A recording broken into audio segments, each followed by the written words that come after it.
사람이 출입할 때 내 집 현관문은 내가 열고 내가 닫습니다. 그것은 나의 집이고 나의 삶의 세계이기 때문에 그렇습니다. 오늘 봉독한 말씀에 보면 역사의 주인은 하나님이시기 때문에 모든 역사의 문은 주인 되신 그분이 여시기도 하고 그분이 닫으신다라고 하는 것입니다. 며칠 전에 우리 고장로님께서 제 방에 전등 하나를 교체해 주었습니다. 그 전등에는 작은 리모컨이 하나 달려 있었는데 그 리모컨으로 이렇게 조작을 하면 불을 끌 수도 있고 켤 수도 있고, 또 요즘 전등은 얼마나 잘 되었는지 LED 등이기 때문에 그 전력 소모도 많이 줄일 수가 있고, 플러스 쪽을 누르면 불이 점점 쭉 밝아져요. 한 번 누를 때마다 밝아지고, 또 이 마이너스 쪽을 누르면 그것도 점점 조도가 점점 낮아져서 내가 원하는 조명을 마음대로 이렇게 조작할 수 있습니다. TV도 그렇습니다. 리모컨을 누르면 켜지기도 하고 또 한 번 누르면 꺼지기도 하고 100개나 넘는 그 많은 채널들이 수시로 바꿀 수 있습니다. 뉴스를 보다가 드라마 쪽으로 옮겨갈 수도 있고, 또 그것을 보다가 나는 자연인이다 또 옮겨갈 수도 있고, 그 다음에 이만갑 이제는 만나러 갑니다 그리 또 옮겨가기도 되고, 스포츠 채널로 가게 되면 배구도 나오고 축구도 나오고 골프도 나오고, 얼마든지 바뀌는 거예요. 이 전등이 리모컨 조작에 의해서 껐다 켰다 밝아졌다 어두워졌다, TV가 리모컨 조작에 의해서 껐다 켰다, 그 화면이 수없이 바뀌는 것은 그 리모컨과 그 TV 기계에 그 기가 교류하고 있는 거예요. 기가 우리 눈에는 보이지 않지만 그 내 삶의 세계에 그 기가 교류하고 있기 때문에 화면이 수시로 바뀔 수도 있고 소리도 컸다가 작아졌다 마음대로 하는 것입니다. 오늘 성경 말씀에 보면 한나가 하나님 앞에 간절히 기도해서 그 역사의 주인이신 하나님 앞에 그 받은 은혜와 축복을 간증하고 있는 거예요.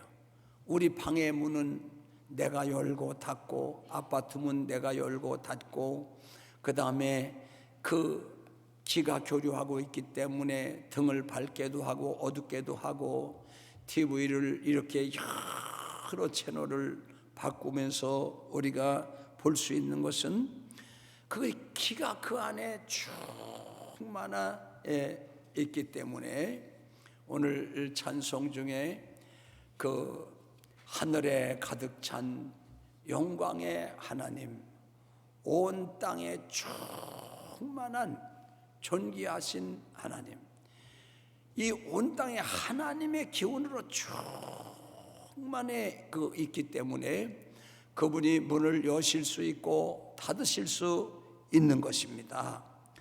오늘 우리 교동문 하셨지요. 하늘이 하나님의 영광을 선포하고 궁창이 그 손으로 하신 일을 나타내시는도다. 날은 날에게 말하고 밤은 밤에게 지식을 전하니 언어가 없고 들리는 소리가 없으나 그 능력, 그 은혜, 그 기운이 온 땅에 통하고 세계 끝까지 이르리로다. 그게 하나님의 세계예요.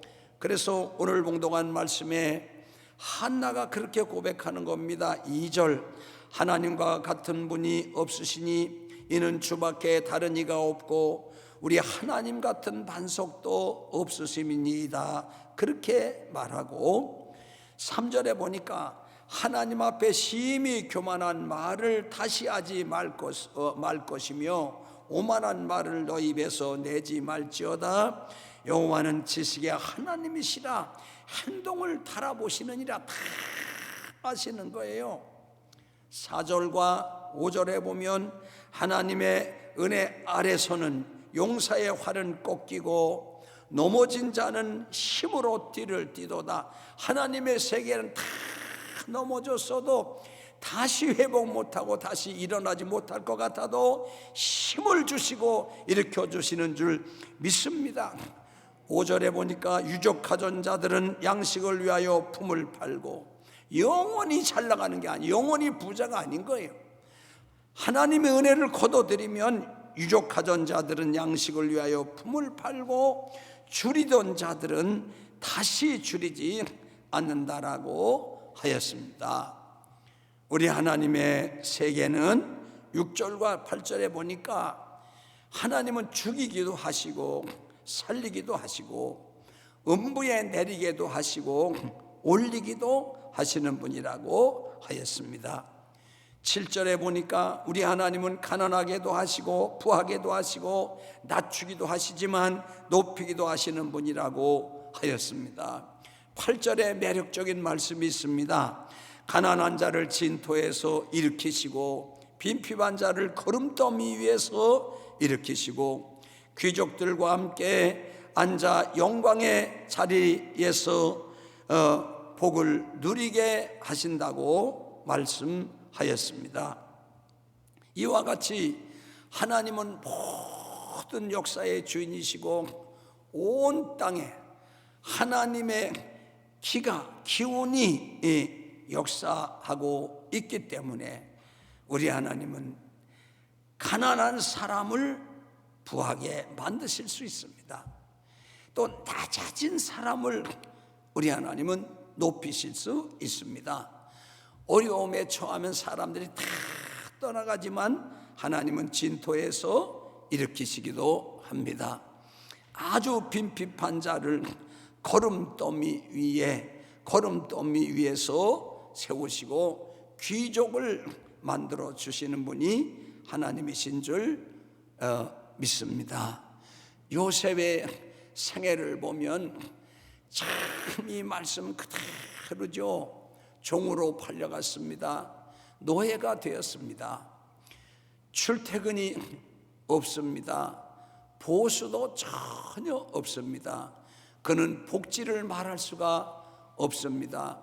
피곤하다고 내 마음대로 쉴 수가 있는 것이 아니고 몸이 아파도 마음대로 약국이나 병원을 갈 수 있는 그런 처지가 아니었습니다.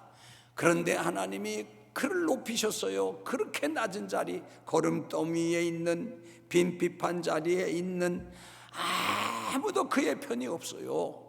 그를 변호해 줄 사람도 없고요, 도와줄 사람도 없지만 하나님의 은혜의 기운이 온 땅에 충만하여 하나님이 요셉을 여시고 요셉을 세우시기 시작하니까 가정 총무, 요즘 말하면 의역하면 그 가정의 그 보디발 장군의 비서실장이 되었습니다.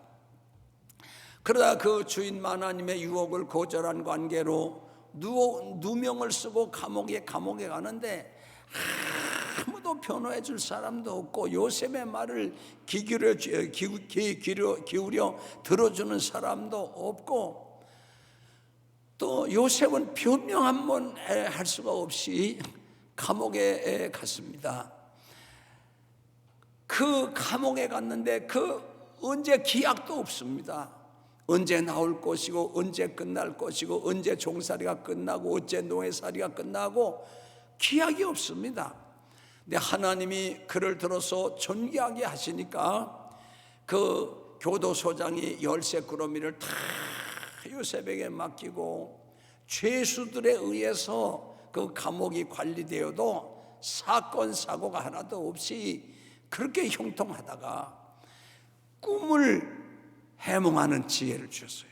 꿈을 해석할 수 있는 지혜를 주셔서 술 맡은 관원장이 이제 밖으로 나가게 되고 바로왕의 꿈을 꾸게 되었는데 그것도 요셉이 그 꿈 해석을 하고 그 다음에 총리의 자리로 올라갔습니다.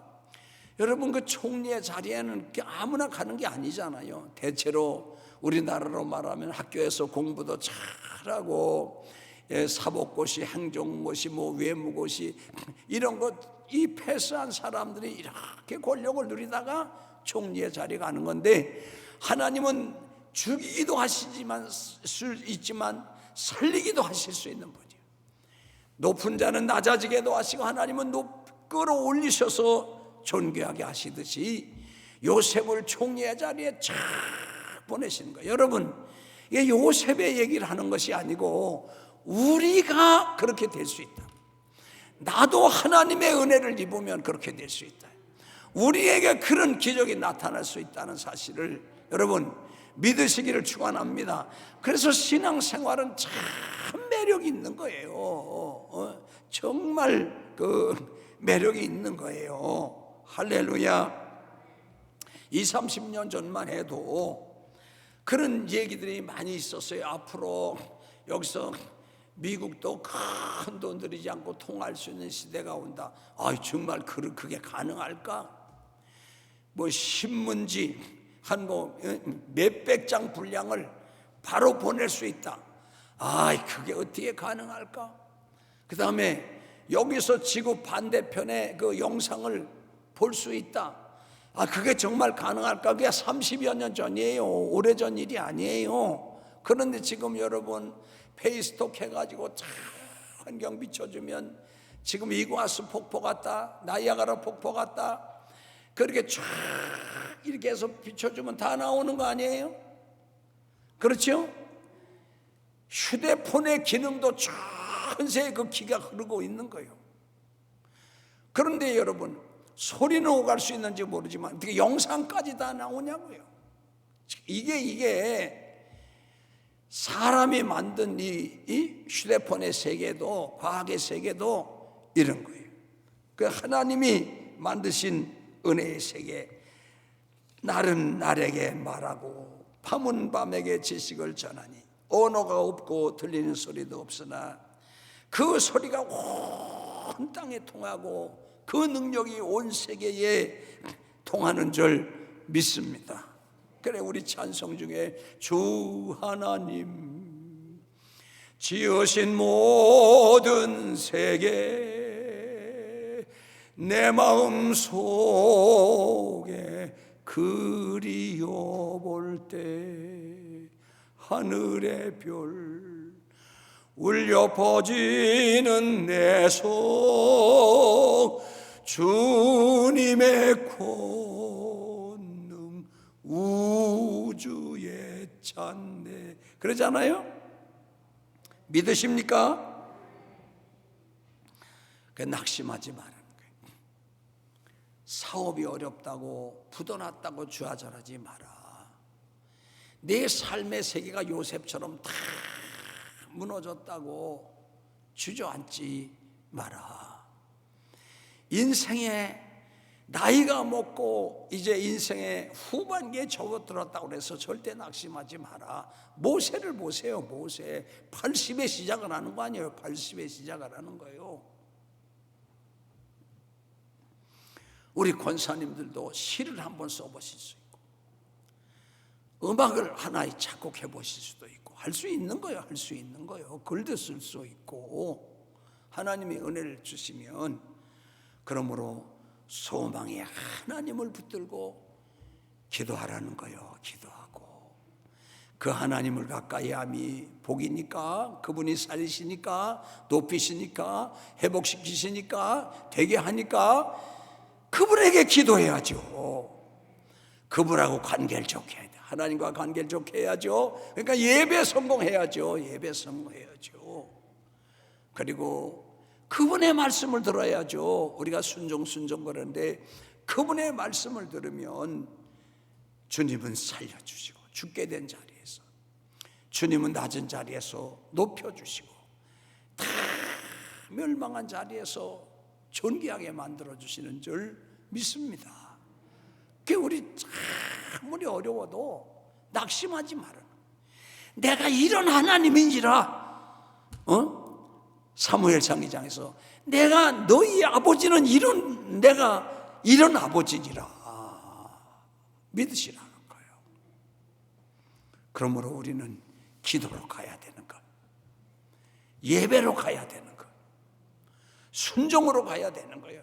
하나님 앞에 빡빡 대들지 말고 그 세계로 가면 요셉을 쫙 끌어올리시잖아요. 그 어떻게 여러분 노예의 그 몽해를 벗을 수가 있어요? 감옥의 몽해를 어떻게 벗을 수가 있어요? 그건 그 나라 최고 권력이 와도 그건 할 수가 없는 거예요. 근데 하나님이 벗게 하시는 거예요. 하나님이 이끌어내시는 거예요. 다윗이 왕이 되려고 한 것이 아니에요. 또 사람 앞에 인정을 못 받았어요. 아버지가 볼 때도 가장 형제 가운데 못난 사람을 다윗으로 봤어요. 그 아버지가 형제들 다 사무엘 앞에 와도 너는 양 떼나 돌봐라 그런 거 아니에요? 다윗 보고. 근데 그가 하나님 앞에 믿음으로 살고 말씀으로 가고 예배를 소중히 여기고 기도하고 그 하나님이 그를 끌어올리시는 거예요. 진토에서 끌어올려서 인류 역사의 가장 존귀한 사람으로 만드시고 에집트 문명의 가장 존귀한 사람으로 요셉을 만들어 주시듯이 우리에게 그런 역사가 나타나고 우리 자녀들에게 그 역사가 나타나고 우리 교회에 그런 인물들이 나타나고 믿으시기를 축원합니다. 이 놀라운 은혜, 이 축복이 끊임없이 기도하는 여러분들 위해 끊임없이 예배하고 충성하고 봉사하고 주의 영광 위에 힘쓰는 여러분들에게 임하시기를 주 예수님 이름으로 축원합니다.